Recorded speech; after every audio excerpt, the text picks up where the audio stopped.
Welcome everyone. Today we will deep dive into the world of Portia in The Merchant of Venice and discuss important questions that are asked in ICSE.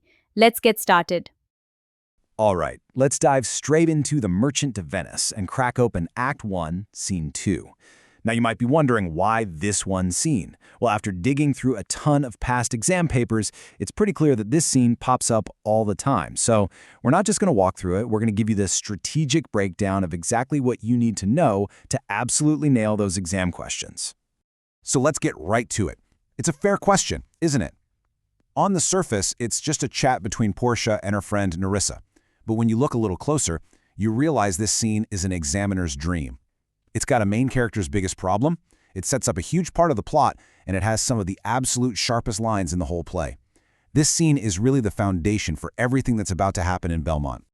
Okay, here's our game plan for today. We're going to start by setting the scene in Belmont. Then, we'll break down the three big things examiners always focus on: the Casket lottery, Portia's amazing character, and Nerissa's role in all of this. After that, we'll get super practical with a pro tip on how to answer those tricky exam questions before we wrap it all up with why this scene is just so important for the whole play. First things first, let's get our bearings. We're leaving the serious, business-focused world of Venice and heading over to Belmont, which is Portia's gorgeous home. Belmont is a whole different vibe. It's all about romance, wealth, and really clever conversation. And the two people at the center of it all, Portia, the super smart but trapped heiress, and Nerissa, her wise and loyal friend. Their chat is what this whole scene is about. And right out of the gate, Portia hits us with this fantastic line.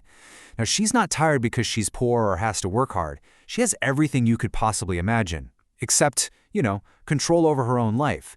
This isn't about being tired of having too little. It's about being tired from having no freedom. And that one line, right there, tells you the main problem of this entire scene. And that leads us straight into our first major exam hotspot, the Casket lottery. This is the whole system her father came up with to pick her husband, and it perfectly sets up one of the play's biggest ideas, this constant battle between fate and your own free will. So here's the deal. Portia, who is easily one of Shakespeare's smartest characters, has her entire future decided by a game of chance that her dead father made up. She's basically a prize in a contest. The rules are pretty straightforward. Pick the right box, gold, silver, or lead, and you get to marry her. But if you choose wrong, you have to promise you'll never get married. Ever. So yeah, the stakes couldn't be higher. This comparison just lays it all out, doesn't it?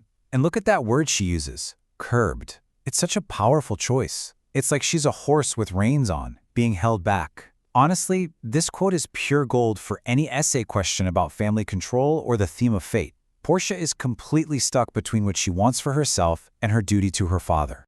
And all of that frustration, it flows right into the next big thing examiners love to test: Portia's character. See, we don't just get told that she's smart, Shakespeare shows us. He lines up all these suitors, and she just takes them apart, one by one, with this incredible wit. This is where you'll find all the best quotes for your character analysis. So Nerissa starts rattling off this list of suitors who've come and gone, and it's kind of like a who's who of European stereotypes. You've got the Italian guy who's obsessed with his horse, the Englishman with zero fashion sense, and the German who's always drunk. And you better believe Portia has a sharp, hilarious comeback for every single one of them. First up is the Neapolitan prince. Apparently the only thing he ever talks about is his horse, and Portia's comeback is just brutal and hilarious. She jokes that his mom must have had an affair with a blacksmith, basically saying he's more horse than human. It just shows you her wit isn't just clever, it's got a real edge to it. And then we get to the German guy. She says he's terrible in the morning when he's sober, and even worse in the afternoon when he's drunk. Her final judgment on him, she calls him a sponge. I mean, how perfect is that? It's a brilliant dismissive metaphor. These quotes are exactly the kind of evidence you want to use in an exam to show off Portia's intelligence and her high standards. So, what's the big takeaway from this whole roast session? Well, it's not just for laughs. This part of the scene really establishes what Portia is actually looking for in a partner. Someone with substance, with intelligence, with real character. She couldn't care less about fancy titles, money, or looks. She wants a man of real worth, which, of course, perfectly sets the stage for Bassanio. Okay, but let's not forget the person Portia is saying all this to, Nerissa. The friendship between Portia and Nerissa is another big topic that comes up in exams. Nerissa isn't just a sidekick. She's Portia's trusted friend, she's the voice of reason, and she's what we call a character foil to Portia, meaning she helps highlight Portia's own qualities. You can really see their dynamic here, right? It's a total contrast. While Portia is feeling emotional and sees her father's will as a cage, Nerissa is calm and logical about the whole thing. She actually defends Portia's dad, suggesting his plan was inspired by a higher power and that it will all work out for the best. She brings that balance to Portia's frustration, which is a really key part of their friendship. And this is where Nerissa gets really clever. Watch this. After she lets Portia vent about all the terrible suitors, she totally pivots the conversation. She just casually brings up Bassanio, reminding Portia about a man who actually did impress her. Now, this isn't just a random memory, it's a super strategic move to give Portia a little bit of hope and to get the main plot rolling. Okay, time to get practical. This scene shows up all the time in those extract-based exam questions, so how do you actually structure an answer to get the best possible marks? Well, we've looked at the papers, and there's a clear 4-step method that works pretty much every time. Just lock these 4 steps into your brain. First, context. Who is talking? Who are they talking to? Where are they? And what's happening? Second, meaning. Just explain what the words literally mean. Third, analysis. This is where you dig deeper into themes and character. And finally, connection. Link what's happening in this little snippet back to the whole play. This structure shows the examiner that you get it on every level. So let's put this method to the test. Here's an extract that has definitely appeared in past exams. This is Portia's big cry of frustration right after Nerissa tells her to just trust her father's plan. It's a perfect example to work with. Step 1. Context. Super simple and straight to the point. Portia is talking to Nerissa. They're at her home in Belmont. She's reacting to the rules of her late father's will, which, stop her from picking her own husband. That's it. Done.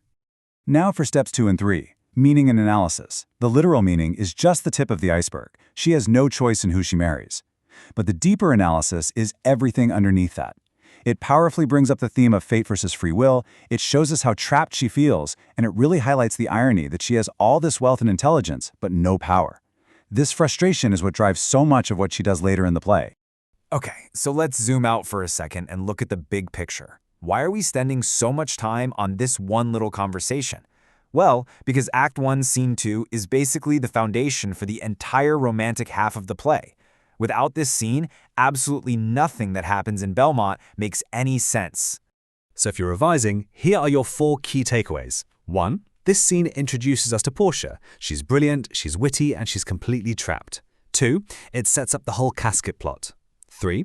It gives us this really important contrast to the money-obsessed world of Venice. And 4. It plants that little seed of hope that Bassanio is coming. At the end of the day, everything Portia does later on, from how she deals with her suitors to that dramatic courtroom scene, it all comes from the character and the problem that are established right here, in this scene. If you can understand her frustration and her intelligence now, you'll understand her for the rest of the play. And that just leaves us with one last thing to chew on. We see her razor-sharp wit, and we know she is not happy with her father's will. But she still follows the rules. So is all that wit a weapon she's using to rebel? Or is it just a shield, a way for her to cope while she obediently does what she's told? Is it just a way to vent? Or is it a sign of a more rebellious spirit hiding just under the surface? It's definitely something to think about. And with that, Belmont leaves us thinking, can destiny decide love? As Portia awaits her fate, the real test has just begun. See you in the next scene.